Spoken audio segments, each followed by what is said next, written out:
하시기를 바라고요. 예, 하나님 말씀 함께 나누겠습니다. 하나님의 말씀입니다. 경청하십시오. 여호와께서 그가 보려고 돌이켜 오는 것을 보신지라 하나님이 떨기나무 가운데서 그를 불러 이르시되 모세야 모세야 하시매 그가 이르되 내가 여기 있나이다. 하나님이 이르시되 이리로 가까이 오지 말라. 네가 선 곳은 거룩한 땅이니 내 발에서 신을 벗으라. 아멘. 저는 태어날 때 초가집에서 태어났습니다. 외할머니 댁에서 태어났어요. 우리 청년들은 어디서 태어나셨나요? 자신의 태어난 곳 모산부인과, 예, 그렇죠? 집에서 태어나신 분 계세요? 예, 우리 집사님이 집에서 태어나셨대요. 저를 처음 받으셨던 분은 제 외할머니가 저를 받으셨어요. 초가집에서 태어났습니다. 전기도 제대로 들어오지 않았던 시절 친할아버지 할머니 댁에 가서 4살까지 자랐습니다. 예. 아직도 어렴풋이 기억나는 몇 장면이 4살 때까지 시골에 있었지만 몇몇 장면이 아직도 선명하게 기억납니다. 제가 자라던 시절은 그렇게 풍요로운 시절이 아니었어요. 중학교, 고등학교 졸업할 때 최고의 특식이 짜장면 먹는 것이었습니다. 지금은 선택장애라 그러죠. 뭘 먹어야 될지 너무도 많기 때문에, 다양하기 때문에 이것도 먹고 싶고 저것도 먹고 싶고. 근데 우리는 선택장애라는 것이 있을 수가 없어요. 왜냐? 선택할 것이 별로 없었기 때문에. 있기만 하면 고마운 거예요.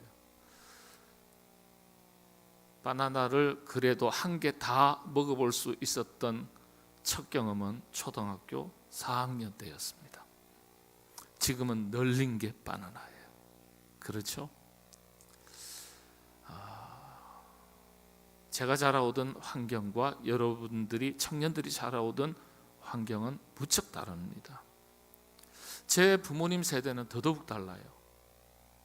저희 부모님은 일제 치하에서 나고 자라셨습니다.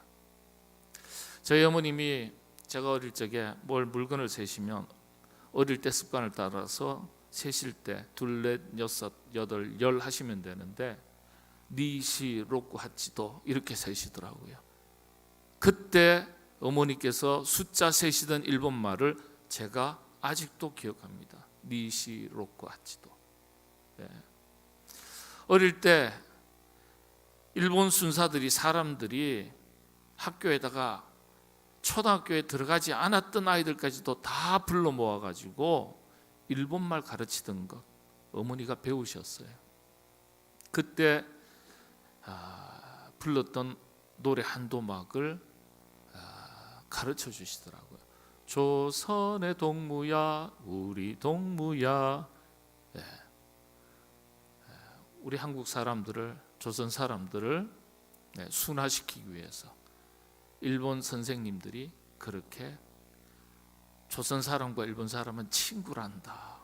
근데 친구가 핍박을 해요. 예.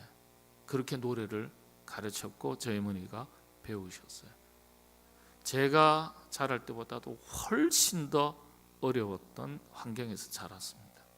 그렇게 자라셨어요. 자신이 자란 곳에서, 어떤 곳에서 태어나고 어떤 환경에서 자랐냐 영향을 받게 되어 있어요. 자, 그러면 성경의 이야기로 들어가겠습니다.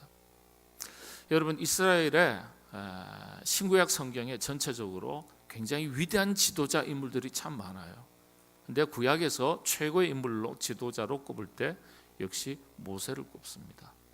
신약에서는 베드로를 꼽는 분도 있지만은 그러나 하나님의 말씀이라는 성경 형성사의 기준으로 볼 때는 사도 바울을 최고의 사도로 꼽습니다. 자, 그런데 구약의 모세, 여러분 모세가 태어난 곳이 어디죠? 미안합니다. 모세가 태어난 곳이 어딜까요? 애굽 땅입니다. 지금의 이집트예요. 어떤 환경에서 태어났을까요? 네, 노예라는, 종살이라는 환경에서 태어났어요. 노예 신분으로 태어났어요. 노예 가정에서, 노예 부모님 밑에서 태어난 거예요. 노예로 태어났어요. 미래가 있을까요? 없을까요? 미래 없어요. 노예 신분인데요. 히브리 민족이라고 그랬죠. 히브리라는 원래 단어가 강을 건너온 사람들 이런 뜻인데, 노예라는 말, 타민족, 이방민족으로 애굽 사람들이 볼 때 저 사람들은 강을 건너온 사람들인데 종살이하는 사람들, 나중에 노예화가 됩니다. 다 노예예요. 그런 가정에서 태어났어요.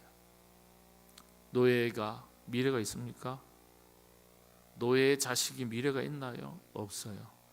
그런데 그런 노예조차도 노예 자녀를 낳아서 잘 기를 수만 있다면 다행인데, 숫자가 자꾸 많아지니까요, 애굽 왕 바로가 남자면 지금부터 남자아이가 태어나면 다 죽여라 그랬어요. 어머니가 아이를 낳고 보니까 아들이네요. 죽여야 되는데 죽일 수가 없어요. 그래서 살아날 길이 있겠지 하는 마음으로 갈대 상자, 갈대로 만든 바구니를 만들어서 역청을 발라서, 그리고 아이를 그 바구니 태바에 담아서 나일강에 띄웁니다. 살았으면 좋겠다. 미래를 기약할 수는 없지만 애굽의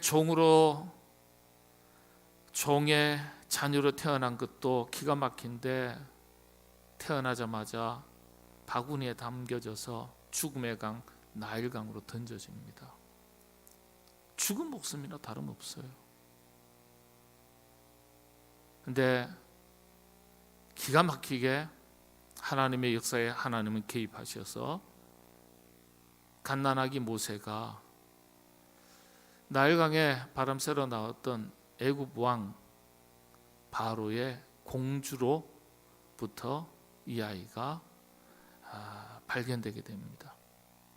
그러고 나서는 아마 이 공주가 자식이 없었던 모양이에요. 데려가서 양자로 삼습니다. 그 이후로부터는 모세가 어느 환경에서 자라죠?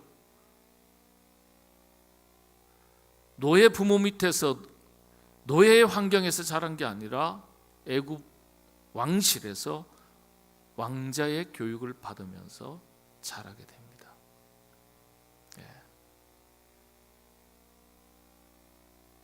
나이 40까지 40년의 긴 세월 동안 그렇게 왕자의 수호를 받으면서 왕궁에서 떵떵거리면서 삽니다. 왕자의 수업을 받았어요. 노예로서는 상상할 수도 없는 그런 환경에서 자라났습니다. 괜찮죠? 괜찮지 않아요? 노예로 사는 게 낫습니까? 아니면 그래도 애굽 왕의 양자지만은 왕자로 사는 게 낫겠습니까? 오늘 우리 어르신들보다는 청년들한테 물을게요. 이쪽에 청년들 다 앉아 있으니까, 왕자로 살래요? 노예로 살래요? 쉽게 물어볼게요. 아유, 어렵지 않아요. 왕자로 살래요? 노예로 살래요? 왕자지. 그렇죠. 왕자로 살고 싶어요. 그렇게 하면 우리 자매들은 왕자가 아니구나, 공주로 살고 싶어요. 노예로 살고 싶어요. 당시에 노예는 사고 파는 대상이에요. 물건이에요. 누구도 노예로 살고 싶어 하지 않을 겁니다. 왕자로 살고 싶어 합니다. 자, 그런데 모세가 나이 40에 뜻하지 않게 살인을 하게 돼요. 그래서 왕궁에서부터 도피 생활을 하게 됩니다. 왕궁에서 벗어나서 광야로 도피 생활을 하게 돼요. 그 세월이 또 40년이에요. 그 세월이. 자, 그런데 여러분 한번 생각해 보시죠. 공주의 손에 길러진 것이 아니라 양자로 입양이 되었지만은 기가 막히게 친모가 유모로 들어가서 모세를 기르게 됩니다. 그러니까 유모이자 친모의 손에서 자라게 됩니다. 그냥 내버려 뒀다면 모세는 왕자의 수업을 받으면서 정말 기가 막힌 탁월한 그 당시의 환경 속에서 자라고 교육을 받았겠죠. 그런데 그냥 그렇게 자랐더라면 태양신을 숭배하는 바로 왕의 종교를 따라서 우상신을 섬기는 모세로 자랐을 거예요. 그런데 유모이자 친모인 어머니의 손에서 길러지는 거예요. 환경은 우상숭배, 다신교가 가득한 태양신을 섬기던 그 애굽의 환경이었지만은 모세는 유모인 친모로부터 여호와 하나님을 섬기는 신앙 교육을 받고 자랍니다. 결국은 이 신앙 때문에 살인을 하게 돼요. 자, 이 신앙 때문에 결국은 왕자의 신분이었지만은 도피할 수 없는 처지, 나락으로 떨어지는 거예요.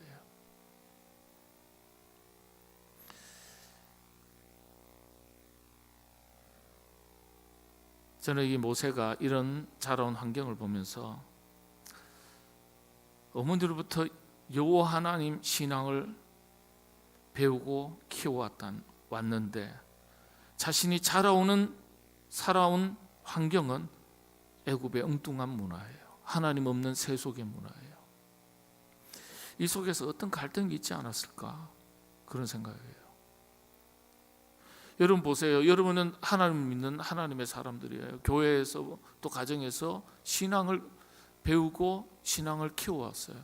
근데 살아가는 우리의 삶의 모든 환경은 하나님 없는 세속의 문화가 우리를 휘감고 있고 휘둘려 있어요. 이 속에서 여러분 어떤 갈등도 없이 그냥 자연스럽게 지내나요? 물론 차이는 있어요. 모세는 여호와 하나님을 믿는 그 신앙을 밝힐 수는 없어요. 신앙의 자유가 없으니까요. 근데 우리는 신앙의 자유가 있으니까 차이는 있죠. 그러나 기본적인 환경은 모세가 태어나고 자랐던 환경과 우리와 크게 다르지 않다는 거예요. 모세가 태어나서 자랐던 환경은 애굽의 환경이에요. 우상이 가득한 환경이에요. 하나님 아닌 세속의 문화가 가득한 환경이었어요. 그 속에서 어머니가 가르쳐 주신 신앙을 붙들고 자랐어요. 여러분들도 마찬가지 않을까요? 교회 문 밖을 나갔으면 비신앙적인 하나님 없는 세속의 문화가 얼마나 강력한 문화가 우리 주변을 에워싸고 있는지 몰라요. 너무나 쉽게 우리는 접할 수 있어요.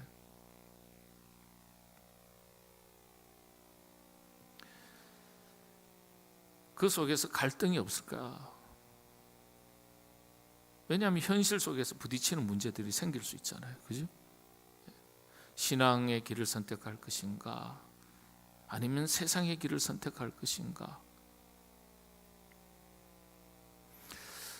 나이 40살 때까지 신앙을 가지고 살면서 애굽 왕실에서 살면서 모세의 꿈이 무엇일까? 저는 참 모세 이야기를 보면서 여러분들에게 말씀 전하면서 그가 키워왔던 꿈이란 게 어떤 것일까 생각을 많이 했어요. 여러분의 꿈이 어떤 거예요?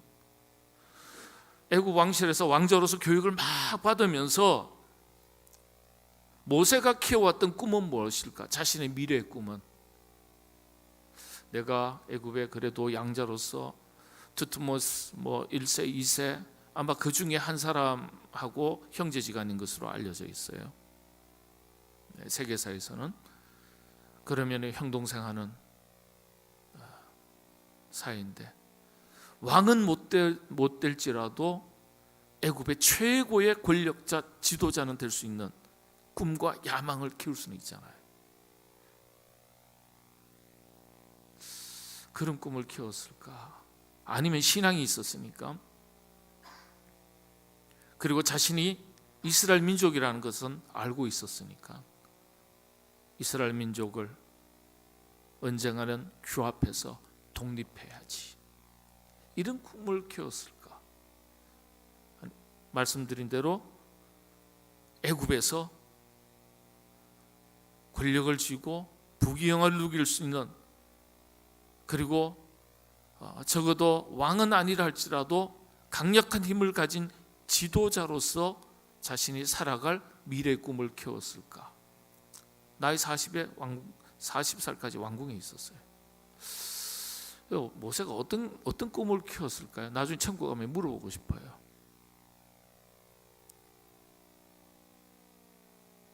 그런데 사건이 일어나죠. 뜻하지 않게 신앙 때문에, 또 자신이 이스라엘 민족이라는 것을 알았기 때문에, 박해받는 것 때문에 살인을 하게 됩니다. 광야에서 도피 생활을 하는데 무려 40년을 해요. 그러면은 왕궁에서 40년, 광야에서 40년 속에서 광야에서 40년은 또 어떤 꿈을 키웠을까? 도피 생활을 하잖아요. 여러분, 광야에서 무슨 꿈을 키울까요? 광야라는 원래 단어는 아무것도 없다는 뜻이에요. 아무것도 없는데 이제는 왕자의 신분도 회복할 수가 없어요. 부귀영화는 꿈꿀 수도 없어요. 권력은 꿈꿀 수도 없어요. 도피 생활에 이스라엘 백성들을 규합해서 이스라엘 민족의 지도자가 될 수 있었던 꿈도 없을 거라고요. 광야 생활에 불확실한 미래에 대한 불안, 내 인생은 이렇게 살다가 이렇게 끝나는 것 아닐까? 인생의 허무. 아니나 다를까 결혼을 했는데, 자녀를 낳았는데 큰아들 이름을 뭐라고요? 미스터 게르솜, 이렇게 지었어요. 타국에서 내가 나그네가 되었다. 인생 허물을 담은 이름을 아들에게 붙였어요. 신세 한탄을 하는 거예요. 게르솜이라고 지었어요. 자기 자신의 처지를 정확하게 아들에게 다 투사한 거예요. 그런데 기가 막히게 하나님께서 모세를 찾아가 주시고 만나는 거예요. 만나 주세요. 참 신기한 건요, 여러분들, 우리가 언제든지 하나님을 찾아가시는 것 같지만은 우리가 하나님을 만나는 방식이, 여러분들, 우리가 하나님을 찾아가서 하나님을 만나는 경우도 있지만은 가만히 보면 하나님이 우리를 찾아오세요. 항상. 이게 하나님의, 우리 인간을 만나 주시는 하나님의 방식이에요. 여러분들, 아담과 하와 범죄하고 숨었어요. 그런데도 하나님이 찾아가세요. 아브라함에게 찾아가세요. 참 신기해요. 모세에게 찾아가세요. 야곱이 광야에서 돌을 베개 삼아 잠을 자는데 하나님께서 찾아가세요. 꿈을 통해서. 그러니까 여러분이 하나님을 찾는 것보다 하나님이 여러분을 더 찾고 계시다는 뜻이에요. 그게. 사도 바울이요, 하나님 먼저 찾아가지 않았어요. 예수님을 먼저 찾아가지 않았어요. 다메섹 도상의 길을 갈 때 예수님께서, 하나님께서 사도 바울을 찾아가셨어요. 만나셨어요. 신기하게도 여호수아도 똑같은 방식이에요. 모세도 똑같은 방식이에요. 하나님이 모세를 찾아가셨어요. 그리고 나서는 계시하시는 거예요. 바로왕에 가서 이스라엘 백성들을 자유케 하라. 그 메시지를 주시는 거예요. 80세의 호렙산에서 하나님을 만나는 거예요. 기가 막힌 음성을 듣고 모세가 변화됩니다. 오늘 함께 읽었던 말씀이 그런 거예요. 하나님께서 부르셨어요. 그래서 뭐라고 부르시죠? 모세야 모세야 하시매 모세가 제가 여기 있습니다. 이리로 가까이 오지 마라. 네가 선 곳은 거룩한 땅이니 내 발에서 신을 벗어라. 40세까지는 왕자의 신분으로 왕궁에서 애굽의 찬란한 문화 속에서, 그러나 우상에 가득한 세속의 문화 속에서 살았습니다. 그리고 또 40년은 방황하면서 나그네로 살았습니다. 그런 모세를 만나 주신 거예요. 그러면서 첫 번째 모세에게 하신 말씀이 내 발에서 신을 벗어라. 왜 신을 벗으라고 하셨을까요? 신이 뭐 그렇게 중요하다고요? 이게 무슨 뜻일까요? 은유가 있는 거예요. 여러분, 신이라는 것은 우리의 육신의 삶에 있어서 꼭 필요한 게 신이에요. 이 신을 신고 내가 가기를 원하는 곳을 동서남북으로 다니는 거예요. 자신이 생각하고 자신이 꿈꾸고 자신이 계획하고 자신이 원하는 곳을 가기 위해서 꼭 필요한 게 육신의 신발이에요. 근데 그 신을 벗으라는 거예요. 자기 인생의 자기가 자신이 주인이 되었던 것을 내려놓으라는 말씀이라. 내려놓으라. 하나님께서 신겨주시는 새로운 신을 신으라는 뜻입니다.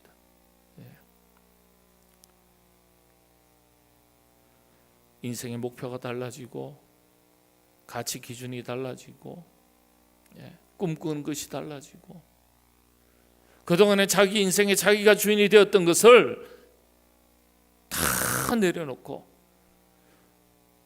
하나님께서 꿈꾸게 하시는 것을 꿈꾸고 하나님께서 행하게 하시는 것을 행하고 하나님께서 원하시는 삶을 살아가라는 말씀이에요. 모세에게만 하신 말씀일까요? 아니요, 그렇지 않아요. 하나님은 오늘 우리 시대에도 하나님은 하나님의 역사를 이어갈 하나님의 사람을 항상 찾으세요. 지금도 사람을 찾으세요.